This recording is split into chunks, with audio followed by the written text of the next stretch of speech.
Hola, ¿qué tal? Paz y bien, de nuevo compartiendo con ustedes la artesanía de contar y también estamos compartiendo con Lisandro una vez más. ¿Cómo estás? Muy bien, Rubén. Muy Me alegro contento. mucho de verte porque hoy vamos a tener un tema que es difícil, el tema de el conflicto es parte de contar historias. Qué conflicto, ¿Qué qué conflicto? tema. Y traímos a una monjita bastante tranquila, porque si traeríamos aquí a Santa Teresa de Jesús, la española, bueno, ya entendería el tema del conflicto. Pero traemos a un ejemplo como es Santa María Faustina Kowalska, ¿no? Aquella monja polaca, recordemos, que en la década del 30 del siglo pasado tiene esta experiencia de la visión de Jesús, que se presenta como Jesús misericordioso, Jesús de la divina misericordia. Y con ella comienza todo esto de la divina misericordia que el Papa Juan Pablo II, providencialmente también polaco, ¿verdad?, va a llevar a su plenitud. Y además con el tema de que el domingo siguiente a Pascua es la fiesta de la divina misericordia y que el Papa Francisco también insiste tanto en que la misericordia es el camino que hoy tiene la Iglesia. Entonces, volviendo un poco a esto, Santa María Faustina Kowalska, que además escribió un diario, que decimos como Diario de la Misericordia. ¿Qué pasó con ella? Había una hermanita que le hizo una pregunta bastante subida de tono. Le dijo,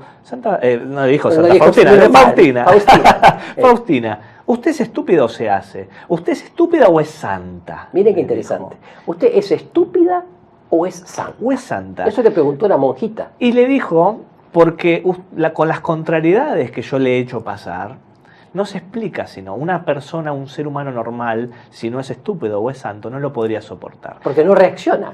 No reaccionaba o reaccionaba con una paciencia y un amor impresionante. A cada obligación que Faustina llevaba adelante tenía un contrarresto, una complicación, un conflicto de esta hermanita, que después, antes de partir, le pidió muchísimas disculpas con un grandísimo arrepentimiento. Le pidió perdón a Santa Faustina. Así es.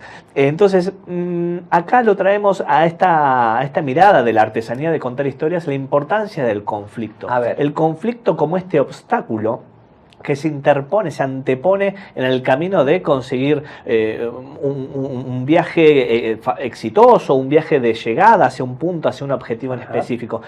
¿Qué sucede cuando tenemos un obstáculo, un dique?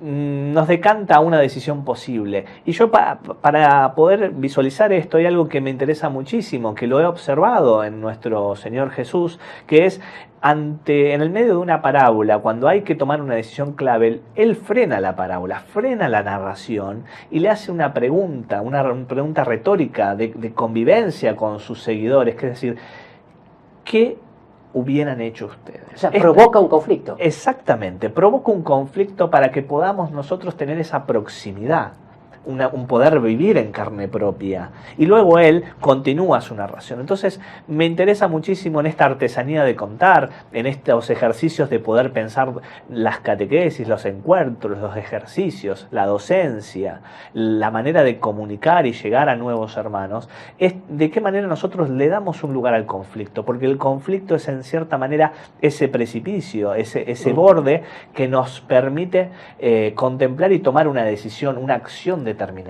Claro, o sea que la persona de Jesús y el Evangelio nos ponen siempre en conflicto, o sea, nos pone en crisis, porque tiene que ser así, porque el conflicto no tiene que ser visto solamente como una desgracia y decir, bueno, ante esta situación yo ya no avanzo más, me quedo paralizado, me quedo estupefacto, o sea, ¿por qué? Y porque esto me supera, no puedo, estoy desmadrado, como dicen algunos, ¿no? Que salirse de madre, bien entendido. Entonces, ante esto, ¿qué podemos decir? Que el conflicto es una oportunidad, así como la crisis es una oportunidad.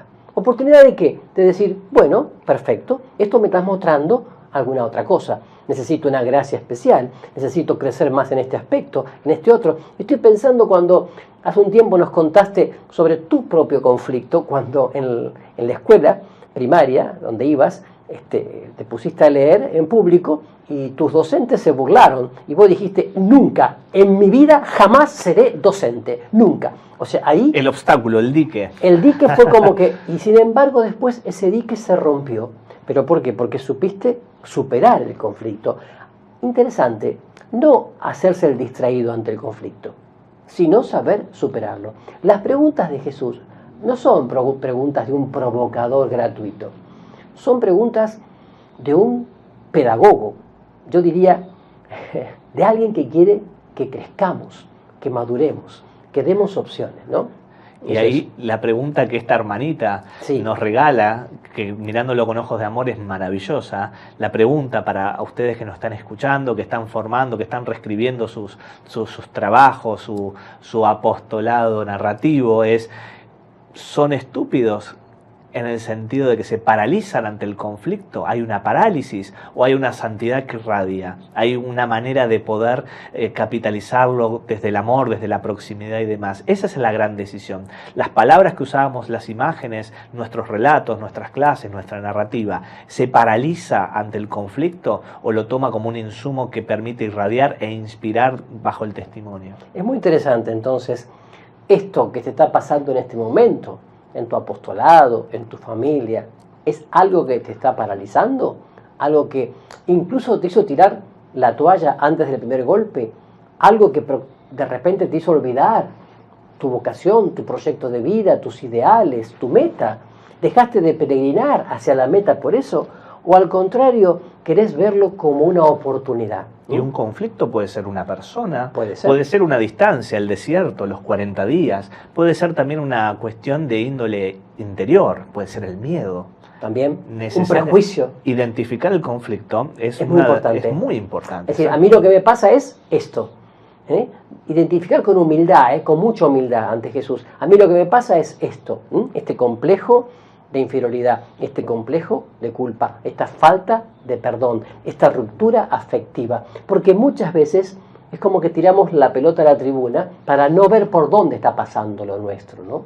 Y por eso cuando nos ponemos delante del Señor, en un tú a tú, ante el sagrario, allí Él realmente nos muestra el camino, nos muestra por dónde, por qué conflictos u obstáculos se encuentra tu comunicación. Nuestra comunicación.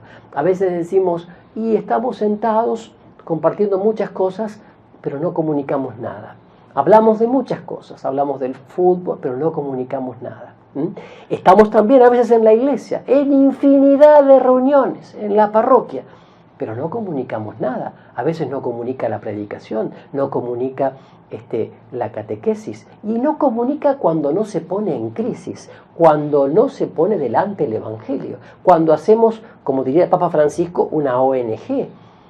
¿Por qué? Porque se tiene miedo, otra cosa. Se tiene miedo a perder la clientela, se tiene miedo a que la gente se enoje, se tiene miedo a que la gente se moleste, y en realidad no es nuestro rebaño, es el rebaño de Jesús, es el rebaño del Maestro. Esto es muy importante porque si resolvemos con estupidez que nos paraliza o con santidad que irradia, este es el gran desafío.